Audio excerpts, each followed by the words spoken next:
Hello అందరూ ఎలా ఉన్నారు? ఈరోజు కూడా నేను మీ ముందుకి ఒక మంచి కథను తీసుకుని వచ్చాను. దేవగిరి పొలిమేరలో ఒక పెద్ద అడవి ఉండేది. అందులో రకరకాల జంతువులతో పాటుగా కపిల అనే కోతి కూడా ఉండేది.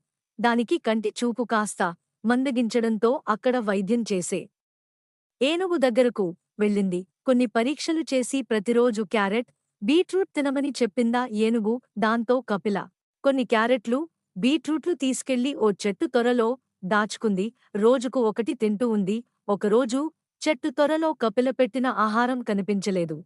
అటువైపు నేను చూశాను అంది. దాని మాటలు నమ్మిన కపిల ఏనుగును కలిసి, చెట్టు కూడా నాలాంటి జబ్బుతో బాధపడుతోంది. నేను దాచుకున్న ఆహారాన్ని అదే తినేస్తోంది.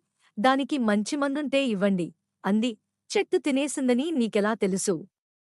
అడిగింది. ఏనుగు చెప్పింది అని బదులిచ్చింది కపిల.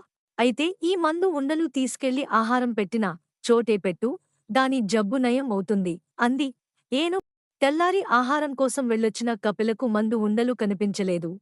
ఏనుగుకు కృతజ్ఞతలు చెప్పడానికి బయలుదేరింది. అప్పటికే ఎలుగుబంటి ఏనుగు ముందు దీనంగా కూర్చుంది.